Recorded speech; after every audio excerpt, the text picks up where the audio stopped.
শিক্ষার্থীবৃন্দ, লেসনে আমি আপনাদের সাথে অ্যাডোবি ইলাস্ট্রেটর সিসি প্ল্যাটফর্মের বিভিন্ন ধরনের সিম্বলস এবং এই সিম্বলের সাথে রিলেটেড বেশ কিছু টুল সম্পর্কে আলোচনা করব। তো এটি করার জন্য আমাদের প্রথমে যে কাজটি করতে হবে, আমাদের সিম্বল ইনসার্ট করতে হবে। তো আমরা এটি পাবো আমাদের প্যালেটের একেবারে ডান পাশে। আমরা দেখতে পাচ্ছি যে সিম্বলস নামে একটি অপশন রয়েছে, তো আমরা সিম্বলসে ক্লিক করলাম। তো এখানে বেশ কিছু সিম্বলস অলরেডি আমরা দেখতে পাচ্ছি, তো এখান থেকে আমরা ইউজ করতে পারি। তাছাড়া আমাদের যদি আরও কিছু সিম্বল দরকার হয়, তো সেজন্য আমাদের চলে যেতে হবে উইন্ডো মেনুতে। তো আমরা উইন্ডো মেনুতে চলে গেলে দেন এখন এখান থেকে যদি আমরা একেবারে নিচের দিকে চলে আসি, আমরা এখানে দেখতে পাচ্ছি যে সিম্বল লাইব্রেরিজ, অর্থাৎ সিম্বল লাইব্রেরির আন্ডারে বেশ কিছু সিম্বল কিন্তু দেওয়া হয়েছে অ্যাডোব ইলাস্ট্রেটর সিসি প্ল্যাটফর্মে।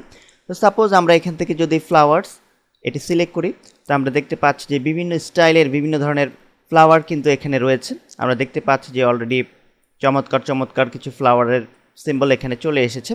তো এখন এখান থেকে আমরা চাইলে আমাদের প্রয়োজনীয় সিম্বলটি কিন্তু আমরা নিয়ে নিতে পারি। তো সাপোজ আমরা এখান থেকে এই ফ্লাওয়ার সিম্বলটি ইনসার্ট করলাম, আমরা দেখতে পাচ্ছি যে অলরেডি ডিসপ্লে হচ্ছে খুব চমৎকারভাবে।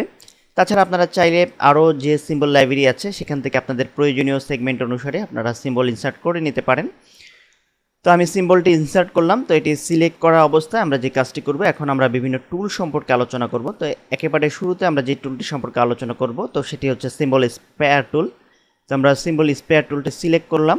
তো এই টুলটির কাজ হচ্ছে মূলত আমরা যে সিম্বলটি ইনসার্ট করলাম এটিকে আমরা খুব সহজেই স্প্রের মাধ্যমে, অর্থাৎ আমরা যদি মাউস পয়েন্টার দিয়ে এখানে ক্লিক করি, আমরা দেখতে পাচ্ছি যে অলরেডি আমাদের সিম্বল কিন্তু ইনক্রিজ হচ্ছে, অর্থাৎ সিম্বল সংখ্যা ইনক্রিজ করার জন্য দ্রুত আমরা কিন্তু এই টুলটির সাহায্য নিতে পারি। দেন আমরা পরবর্তী টুলটিতে চলে যাচ্ছি। আমরা এখান থেকে চলে যাব সিম্বল শিফটার টুল। তো সিম্বল শিফটার টুলের কাজ হচ্ছে মূলত আমরা যে সিম্বলগুলো ইনসার্ট করলাম এগুলির মধ্যে যে গ্যাপ, মাঝখানের যে স্পেস আছে, এই স্পেস সংখ্যা মূলত ইনক্রিজ করার জন্য আমরা এই টুলটির সাহায্য নিতে পারি। আমরা দেখতে পাচ্ছেন যে মাউস পয়েন্টার দিয়ে ড্র্যাগ করে ধরে ধরে আমরা স্পেস কিন্তু বাড়িয়ে দিচ্ছি প্রত্যেকটি ফ্লাওয়ারের মাঝে। আমরা দেখতে পেলাম যে অলরেডি স্পেস সংখ্যা ইনক্রিজ হয়েছে, আমরা ইনক্রিজ করে ফেলেছি।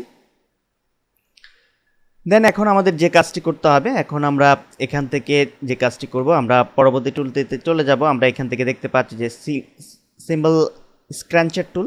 তো এটি হচ্ছে বিপরীত, সিম্বল শিফটার টুলের বিপরীত। আমরা শিফটার টুলের মাধ্যমে যে কাজটি করেছি, আমরা স্পেস বাড়িয়েছি। তো এটির মাধ্যমে আমরা মূলত ফ্লাওয়ারের মাঝে যে স্পেস আছে সেটিকে কিন্তু আমরা রিডিউস করতে পারবো, অর্থাৎ কমিয়ে নিতে পারবো। আপনারা অলরেডি দেখতে পাচ্ছেন যে ফ্লাওয়ারগুলি কিন্তু পরস্পরের কাছাকাছি চলে আসছে। তো আশা করি ব্যাপারটি বোঝাতে সক্ষম হয়েছি। দেন আমরা পরবর্তী টুলটিতে চলে যাচ্ছি। আমরা এখান থেকে সিলেক্ট করছি এখন সিম্বল সাইজার টুল। তো এই সাইজার টুলের মাধ্যমে মূলত আমরা সিম্বলের সাইজ আমরা ইনক্রিজ করতে পারি কোনো স্পেসিফিক আমাদের পছন্দ মতো। তো সাপোজ আমরা এখানে কিছু ফ্লাওয়ার আছে, এই ফ্লাওয়ারগুলির সাইজ আমরা ইনক্রিজ করতে চাচ্ছি। তো আমরা জাস্ট মাউস নিয়ে গিয়ে আমরা জাস্ট ক্লিক করলাম উপরে। তো আমরা দেখতে পাচ্ছি যে স্পেসিফিক এরিয়া অনুযায়ী আমরা যে সকল সিম্বলের উপর ক্লিক করেছি, তো সেই সকল সিম্বলের সাইজ কিন্তু এখানে ইনক্রিজ হয়ে গিয়েছে। খুব চমৎকারভাবে আমরা ইনক্রিজ করতে সক্ষম হলাম। তো এখন আমরা পরবর্তী টুলটিতে চলে যাচ্ছি। এখান থেকে আমরা সিম্বল স্পিনার টুলে চলে যাচ্ছি।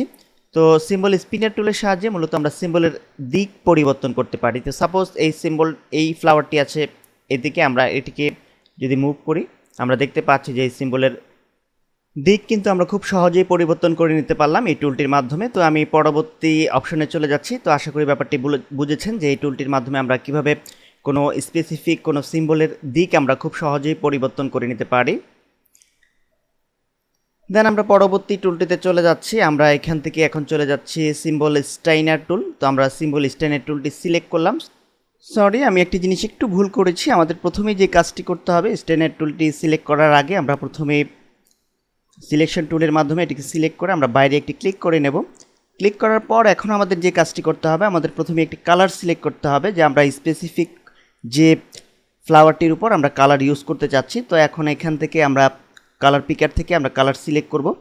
তো এখন একেবারে উপরে ডান পাশে আপনারা দেখবেন ছোট্ট একটু আইকন আছে, এখান থেকে আমরা সায়াম সিলেক্ট করে দিলাম। দেন আমরা দেখতে পাচ্ছি যে এখানে একটি কালার পিকার ওপেন হয়েছে। তো এখন এখান থেকে আমরা জাস্ট গ্রিন কালারটি সিলেক্ট করে দিলাম। সিলেক্ট করার পর এখন আমরা যে কাজটি করব, এখন আমরা চলে আসব আমাদের এই অবজেক্টটিতে। আমরা জাস্ট এই অবজেক্টটিকে সিলেক্ট করলাম। সিলেক্ট করার পর এখন আমরা এখান থেকে আমরা সিম্বল স্টেইনার টুলটি সিলেক্ট করলাম। এখন আমাদের স্পেসিফিক ফ্লাওয়ারটি সিলেক্ট করতে হবে, যে ফ্লাওয়ারটির উপর আমরা কালার ইউজ করতে চাচ্ছি। তো সাপোজ এই ফ্লাওয়ারটির উপর আমরা কালার ইউজ করতে চাচ্ছি, আমরা এখানে জাস্ট ক্লিক করছি। তা আমরা কিন্তু দেখতে পাচ্ছি যে আমরা খুব চমৎকারভাবে আমরা কিন্তু ফ্লাওয়ারের কালার চেঞ্জ করতে পারলাম আমাদের পছন্দনীয় কালার অনুযায়ী।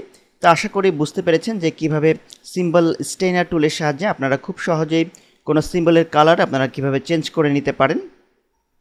তো যাই হোক, এখন আমি পরবর্তী স্টেপে চলে যাচ্ছি। পরবর্তী স্টেপে আমরা দেখতে পাচ্ছি যে যে টুলটি আছে সেটি হচ্ছে সিম্বল স্ক্রিনার টুল। তো সিম্বল স্ক্রিনার টুলের সাহায্যে আমরা কিন্তু স্পেসিফিক কোনো ইমেজের উপর আমরা ওয়াটারমার্ক করতে পারি। তো চলুন বিষয়টি আমরা একটু দেখি। তো আমরা এটি সিলেক্টেড থাকা অবস্থায় আমাদের যে ইমেজের উপর আমরা জলছাপ দিতে চাচ্ছি, তো সেই ইমেজের উপর আমরা জাস্ট মাউস পয়েন্টার দিয়ে যদি ক্লিক করি, আমরা কিন্তু দেখতে পাচ্ছি যে খুব চমৎকারভাবে আমরা সেটিকে কিন্তু জলছাপ দিতে পারছি। অর্থাৎ এই টুলটির সাহায্যে আমরা কোনো ইমেজের উপর অর্থাৎ কোনো সিম্বলের উপর আমরা ক্লিক করলে সেটি ওয়াটারমার্ক হয়ে যাবে। তো এই কাজটি মূলত আমরা এই টুলটির মাধ্যমে করতে পারি খুব অল্প সময়ের মধ্যে। তো এখন আমরা পরবর্তী স্টেপে চলে যাচ্ছি। পরবর্তী একেবারে লাস্ট যে টুলটি আছে সেটি হচ্ছে সিম্বল স্টাইলার টুল। তো সিম্বল স্টাইলার টুলের সাহায্যে আমরা মূলত কোনো সিম্বলের ব্যাকগ্রাউন্ডে আমরা কোনো স্পেশাল স্টাইল আমরা ইমপ্লিমেন্ট করতে পারি। তো এই জন্য এটি সিলেক্টেড থাকা অবস্থায় আমাদের যে কাজটি করতে হবে, আমরা প্রথমেই চলে যাব আমাদের ডান পাশে। আমরা এখানে দেখতে পাচ্ছি যে বিভিন্ন ধরনের গ্রাফিক্স স্টাইল একটি মেনু রয়েছে। তো এখানে বেশ কিছু ডিফল্ট স্টাইল এখানে আমরা দেখতে পাচ্ছি। তো এখন সাপোজ আমরা এখান থেকে এই স্টাইলটি সিলেক্ট করলাম। সিলেক্ট করার পর এখন আমরা যে ইমেজের উপর এটি ইমপ্লিমেন্ট করতে চাচ্ছি, তো সেই ইমেজটির উপর আমরা এটিকে ইমপ্লিমেন্ট করতে পারি। তো আমরা সাপোজ চাচ্ছি এই ইমেজের ব্যাকগ্রাউন্ডে এই স্টাইলটি ইমপ্লিমেন্ট করব। তো আমরা জাস্ট এই ইমেজটির উপর ক্লিক করলাম। তো আমরা কিন্তু দেখতে পাচ্ছি যে এই গ্রাফিক স্টাইলটি অলরেডি এই সিম্বলটির উপর ইমপ্লিমেন্ট কিন্তু হয়ে গিয়েছে। তো এইভাবে আমরা খুব চমৎকারভাবে এই টুলটির সাহায্যে যে কোনো গ্রাফিক্স স্টাইল আমরা আমাদের সিম্বলের উপর আমরা ইচ্ছে মতো ইমপ্লিমেন্ট করে নিতে পারবো। তো আশা করি ব্যাপারগুলো আপনাদের বোঝাতে সক্ষম হয়েছে যে কীভাবে আপনারা অ্যাডোব ইলাস্ট্রেটর সিসি প্ল্যাটফর্মে বিভিন্ন ধরনের সিম্বল ইউজ করবেন এবং এগুলিকে কীভাবে বিভিন্ন ধরনের সিম্বল রিলেটেড টুল ইউজ করে সেগুলিকে কীভাবে আপনারা এডিট করে আপনারা প্রয়োজনীয় ডিজাইন খুব চমৎকারভাবে আপনারা তৈরি করে নিতে পারবেন। ধন্যবাদ।